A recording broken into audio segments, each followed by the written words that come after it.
This is a review of Unit 4 of AP U.S. Government and Politics entitled Campaigning and Elections. At the federal level, there are three types of elections that occur, the first of which is known as a primary election. This is an election that helps to nominate who the candidates will be for the President and for Congress. Then, of course, there are presidential elections, which are held every 4 years to select the President of the United States, as well as every member of the House and 1/3 of the Senate. And finally, there are midterm elections, which occur in the middle of a president's term, and every member of the House plus another 1/3 of the Senate is up for re-election. Here, for example, is how it works. Barack Obama was first elected president in 2008.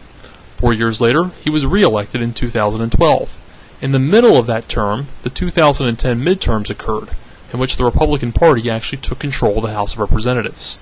In 2014, another midterm election occurred, in which dissatisfaction with the president's job led to Republicans taking over both houses of Congress. The next presidential election will of course occur in 2016. It is important to note that while voter turnout is poor in almost all elections, it is much lower when it comes to primaries and midterms. At the state level, the elections are comprised very similarly. States have primaries that help them nominate the candidates who will run for their state legislature and for their governor's position. In gubernatorial elections, the governor of the state is up for election, as are many state and local legislators. There are also midterm elections at the state level that occur in the middle of a governor's term and are used to select state and local legislators. In 2014, Larry Hogan was elected governor of Maryland. In 2016, a Maryland midterm will occur. It is important to remember that state elections may not always coincide with the exact number of national elections, as the 2014 elections were midterms for the federal government, but a gubernatorial election for the state of Maryland. In addition to being able to elect their state and local legislators and executives, members of individual states also have a series of questions that appear on their ballots that help them to amend their state's constitutions. There are a variety of ways that this can be achieved, one of which is by popular initiative, the second is by referendum, and there are also special elections called recall elections. With popular initiative, the citizens can actually propose an amendment to their own state's constitution by the form of a petition. If they get enough signatures to sign off on the question, it appears on the ballot. In the process of referendum, it is the state legislators who actually put a controversial issue on the ballot and allow the voters to decide whether or not they want that issue to pass. In recall elections, citizens can oust someone who they previously elected because they believe they're doing a poor job for the state through a recall vote. It will then call for a new election to occur for that same political office. It is important to remember that all of these methods can only be used to amend state constitutions. There's no such thing as an initiative, referendum, or recall at the federal level. When looking at the structure of our federal elections, it is important to make a distinction between running for Congress or running for President of the United States. When someone runs for Congress, they are elected directly by the people of their district. These districts are set up as what is known as single-member plurality districts. What that means is that when someone goes to vote for who they want to go to Congress in their district, they are given a list of candidates but can only pick one. That one person becomes the only member of that district to go to Congress. They can win the election by simple plurality. What this means is all they have to be is the candidate who received the most votes of those who ran, even if nobody received a majority. If running for president, you are actually elected by the Electoral College, though a popular vote does still occur. Article 2 of the Constitution stipulates that it is the Electoral College who gets the final deciding vote. It is a winner-take-all system, which means that winning the majority of the vote, or even a plurality of the vote in any individual state, will give you all of that state's electoral votes. In running for any political office, it is a huge advantage to be an incumbent, whether you're running for Congress, the governor's office, state legislator's office, or the President of the United States. An incumbent is a candidate for any political office that is seeking re-election. This means they're running for the job that they already have. For example, in the 2012 presidential election, President Barack Obama was the incumbent candidate, taking on challenger Mitt Romney. There are several advantages to being an incumbent, one of which is that your name is already recognized by the voters. Secondly, you typically have a stronger ability to draw campaign funds. You also tend to have more in-depth knowledge of the job that you're running for, and because you're already in office, you are able to influence politics and help your constituents at that very moment.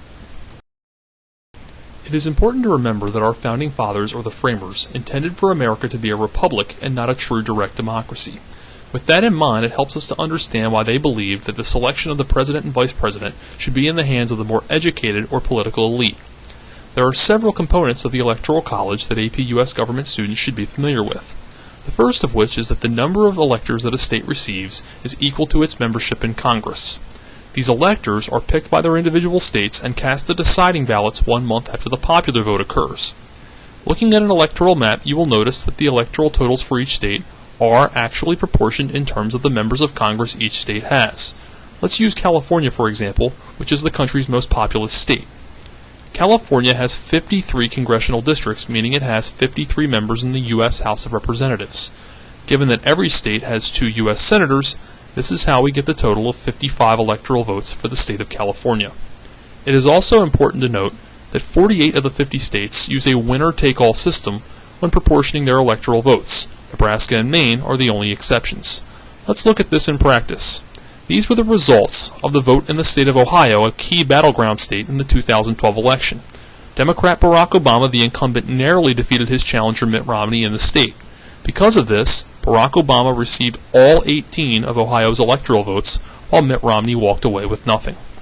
Finally, the Constitution states that if no candidate is able to receive a majority of the electoral votes, it is the House of Representatives who gets to select the winner from the top 3 vote-getters. Each state would receive only 1 vote per delegation. One of the most notorious times this happened in American history was in the election of 1824, in which Democrat Andrew Jackson had the most votes but was not able to capture a majority in the Electoral College. The House of Representatives eventually picked John Quincy Adams to be the winner in what Jackson later called the corrupt bargain. There have been many outspoken critics of the Electoral College since its inception. Some of the major criticisms that exist of the Electoral College include the fact that it tends to overrepresent less populated states. For example, take Wyoming, the country's least populated state. When comparing Wyoming and its minimum of 3 electoral votes to the most populated state in America, California, and its 55, when breaking down the math, you'll notice that in Wyoming, it's 187,000 people per electoral vote, while 677,000 have to share an electoral vote for each district in California. It is also considered outdated, archaic, and non-democratic by many people. Others criticize it because they say that the system tends to force candidates to focus most of their time on just a handful of battleground or swing states in which the registered number of Democrats and Republicans is relatively equal. Finally, there are some who say that because of the Electoral College, the size of victory tends to be overly exaggerated by the winning candidate. It also tends to eliminate the chance of a third-party or independent candidate from winning the presidency. Take this model, for example. Barack Obama only narrowly defeated Mitt Romney in the national popular vote by less than 3% overall.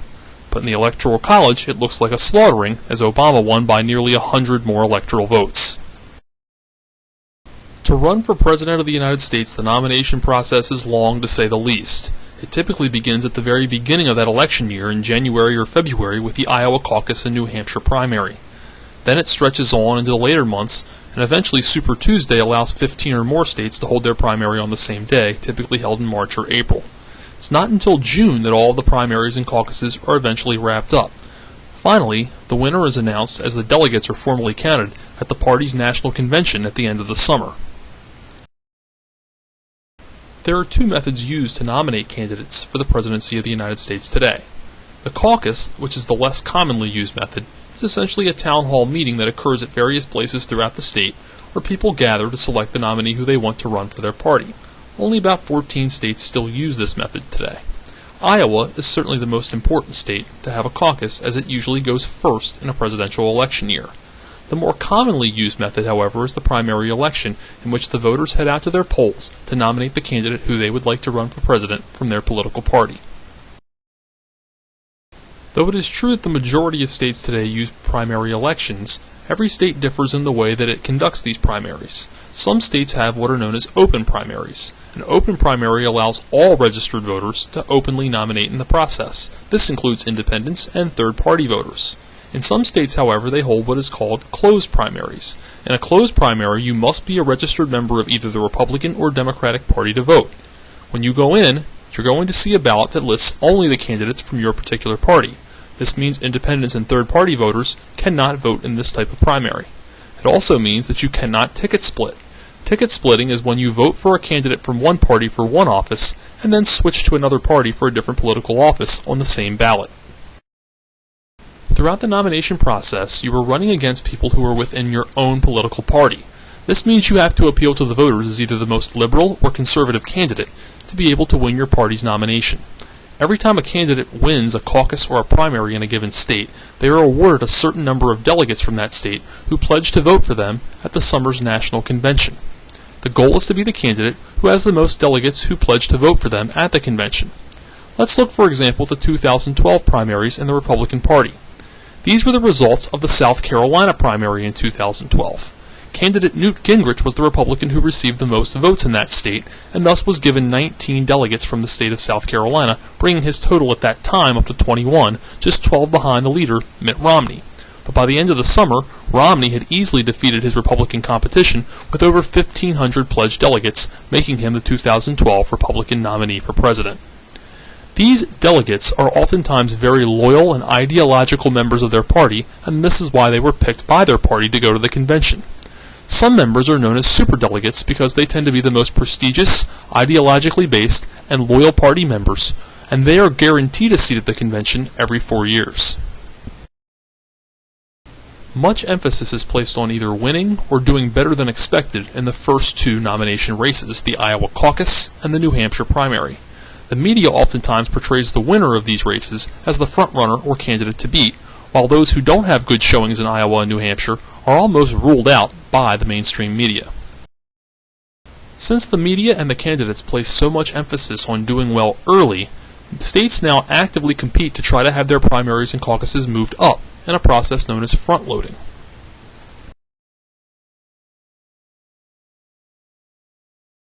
Of course, you can't have a discussion about politics and campaigns without talking about campaign fundraising.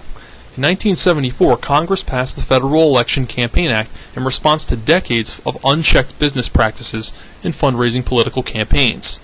The Act created the regulatory agency known as the Federal Election Commission, with the responsibility of overseeing and establishing rules when it came to campaign fundraising. The FEC established several rules, one of which was a $1,000 maximum contribution rate for individuals who wished to donate money to a politician's campaign.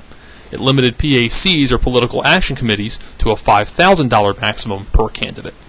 It also made it a federal law that all donations made to political campaigns had to be public information and disclosed so that everyone is able to see how much money and where that money came from.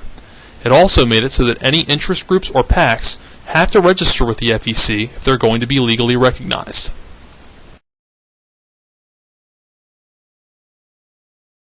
Challenges to several of the provisions of the Federal Election Commission were put in place almost immediately, one of which coming from James Buckley, a candidate for the United States Senate from the state of New York in the 1970s. Buckley wished to challenge the $1,000 individual limit rule when it came to his own political campaign. He filed a complaint in the court system which eventually made its way to the Supreme Court in a case known as Buckley v. VALEO. The Supreme Court's decision was that candidates are not bound to individual limits when it comes to donating money to their own political campaign. In an attempt to get around the $1,000 individual limit and the $5,000 corporate limit, soft money became a commonly used loophole in the decades to come. Soft money is when someone donates unlimited amounts of money to the actual political party instead of the individual candidate. This went unchecked into the 2000s. In 2002, U.S. Senators John McCain and Russell Feingold came together to attack the issue of campaign financing with the eventual passage of the Bipartisan Campaign Reform Act, also known as the McCain-Feingold Act. The McCain-Feingold Act had several provisions to try to clean up campaign fundraising, one of which is that it made soft money contributions completely illegal. Secondly, it increased the individual contribution amount from the previous number of $1,000 and doubled it to $2,000, putting in a clause in which the number would adjust for inflation moving forward. It also made it illegal for any union or corporation to attempt to electioneer within 60 days of a general election. When their attempts to release a potentially damaging ad about presidential candidate Hillary Clinton were thwarted, conservative group Citizens United decided to challenge the 60-day rule from the McCain-Feingold Act, which didn't allow corporations to use their own money for electioneering purposes that close to an election. They filed this complaint in the federal court system against the FEC, and the case was eventually heard in the U.S. Supreme Court in a case that became known as Citizens United versus the FEC. The court handed down what is still one of the most controversial decisions in U.S. history. The court essentially said that restricting unions and corporations from using their own money to publicly express their own political views is in fact a violation of the First Amendment's free speech. What this decision in effect did was create super PACs. So what is a super PAC and how does it differ from a traditional PAC? A traditional PAC, or Political Action Committee, is an organization typically formed by an interest group that is used for the purpose of electioneering. There has been a proliferation of these PACs since the 1970s, springing up from almost every sector. Electioneering, by the way, is using your financial resources to try to influence the outcome of an election. Traditional PACs are limited to $5,000 per candidate for a political office. PACs do have to register with the FEC to be considered legal. Super PACs are very similar to PACs in the ways that they are organized, as they represent business, labor, and a variety of groups, and are also used for the purpose of electioneering. The major difference is that they can contribute unlimited amounts of money because they're not permitted to give that money to any individual candidate, their staff, or even the party. The money has to be spent independently to get their political message out. Of course, super PACs do still have to register with the FEC to make sure that their practices are legal. Once all the caucuses and primaries are finally over, the two parties have their own national conventions at the end of the summer. These are held in different U.S. cities every 4 years. The conventions have very specific purposes in today's political arena. The first of which is that they strengthen the party coalition by bringing together people from all over the country to celebrate being either a Republican or a Democrat for that period of time. The second is that the delegates come together and formally conduct their votes. This allows us to see once and for all who the winner is, though the media has long since projected who that winner is going to be. It also helps the party to establish its platform, or the statement of the beliefs and things that it hopes to accomplish over the next 4 years if it's successful at winning the general election in November. Finally, the vice presidential running mate is selected at the convention, and the party's ticket is formally made out. Putting together a presidential ticket requires a great deal of strategy. The most common strategy that has been used in American politics is known as balancing the ticket.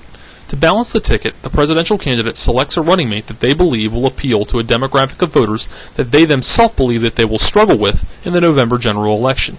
Take several of these as examples. In 1864, incumbent Republican Abraham Lincoln selected Southern Senator Andrew Johnson as his running mate. This was because many people were petitioning and pressuring Lincoln to bring an early end to the Civil War. In the 1960 election, young Massachusetts Senator John F. Kennedy selected more veteran and experienced Senator Lyndon Johnson from Texas to try to provide regional balance to his ticket. And in 2008, knowing that he was facing the first major African-American candidate for the presidency, Republican Senator John McCain selected little-known Alaska Governor Sarah Palin as the second female to be on a major party ticket, trying to add appeal to his overall candidacy. For over half a year, the two candidates have been trying to appeal to their base of voters in their political party. They've been trying to paint themselves as either the most liberal or most conservative candidate in order to win the nomination. Once they've secured the nomination and the convention is over, they now have just a series of months before the November general election to try to appeal to voters who are in the middle. When we look at it, we must consider that most Americans consider themselves centrist, though the majority do lean to the left or to the right. Because of this, the two candidates, the Republican and Democrat, now have to try to appeal to that middle base of voters, in which over 90% of the country is made up of. The candidate who is better able to portray themselves as the most moderate candidate is most likely to win the election. There are many criticisms that exist of the American presidential campaign process, the first of which is that many say that it's far too long, a process that pretty much takes up an entire year, and sees many candidates who are qualified to run for office drop out in the middle of the race or choose not to run at all. One of the possible solutions that has been proposed to fix this problem is to hold one national primary on the same day, in which states will no longer have to compete to front load, since the results are all done in one fell swoop. A second criticism is that it's far too expensive and puts way too much emphasis on your ability to campaign fundraise through interest groups and PACs. And there are those who say that this process gives way too much influence to the media, who's able to oftentimes dictate the outcomes in the ways that they cover candidates. Finally, a very important factor in the American election and policymaking process is the presence of interest groups. Interest groups are communities or organizations of people who come together for a common cause and try to work together to influence the policymaking process to benefit that particular cause. Interest groups are not new to the process. In fact, they've been around for centuries, but the numbers of interest groups have proliferated in recent decades. The most powerful interest group in the United States today is the National Rifle Association and NRA, but some other prominent interest groups include the AARP, the AMA, NOW, or the National Organization for Women, the Sierra Club, and the NAACP. It is important to note that interest groups also create a very important democratic outlet for those who may not wish to join a political party. Interest groups and political parties compare in various ways. First of all, interest groups are more narrowly focused on the issue in which they hope to address, while political parties have to be more broadly focused and develop an ideology on a set of issues. Interest groups also try to attempt to influence the election process, while political parties actually run candidates to win those elections. Also keep in mind that members of interest groups tend to be policy specialists, as they have a great deal of information about their particular interest. Members of political parties are more policy generalists who know a decent amount, but maybe not necessarily the most in-depth amount of information as someone who is in that particular group. It is important to remember, though, that both of them serve as linkage institutions as they connect their members to the policy-making process. Interest groups and labor unions deal with numerous challenges to be able to influence policies the way that they would like them, the first of which is in terms of scope and visibility. Interest groups tend to like low visibility and a narrow scope. The more media attention that is on an issue tends to make it more difficult for the interest group to do its wheelings and dealings around legislators. The only time media attention is good for the interest group is if they know they have a large public consensus on their side. Another issue they have to deal with is what is known as the free rider problem. This is when people benefit from the work that the group is doing, but don't actually have to contribute to the group in any way, particularly through dues, to enjoy the benefits of the group. This is what is known as collective goods. In response to this, some interest groups have now created what is known as selective benefits, where a person is only able to obtain benefits in accordance to how much they contribute to the group. Take, for example, the AARP. You will pay a different amount if you want to receive a different amount of services when you join the AARP. This selective benefits system encourages people to pay more if they're going to get more. So how do interest groups go about influencing legislators? The most common tactic is still to this day lobbying. Lobbyists are paid employees by an interest group who go out on a daily basis and meet with legislators to try and provide them with more in-depth information about the bills that they are going to vote on. Lobbyists are not new to the process, as they've been around really since the beginning of the Republic. Lobbyists play a very important role in the political process because they have intimate knowledge of the issues that are coming up in Congress and the lawmaking process itself. Many times, interest groups will look to retired members of Congress to come work for them as lobbyists, since they know those who are in Congress, what motivates them, and how the lawmaking process works. Lobbyists are even used sometimes to help write pieces of legislation. In accordance with federal law, anyone who is going to work as a lobbyist does have to register with the FEC to be legally recognized. Aside from lobbying, there are other tactics that are used by interest groups to try to influence legislators. One of those is the previously mentioned electioneering. Electioneering is using the group's financial assets to donate money to candidates for office who they believe share a similar philosophy with their group. That is typically done through the formation of political action committees. If all else fails, the group may file a lawsuit through the litigation process to try to have the court system deal with an issue that pertains to their group.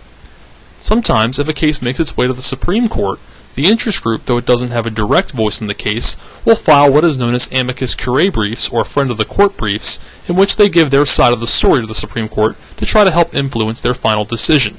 Keep in mind that judges are not popularly elected, thus they are harder to influence. That is why the litigation process is typically used as a last resort. Finally, there are three theories that exist on the presence of interest groups in democracy today.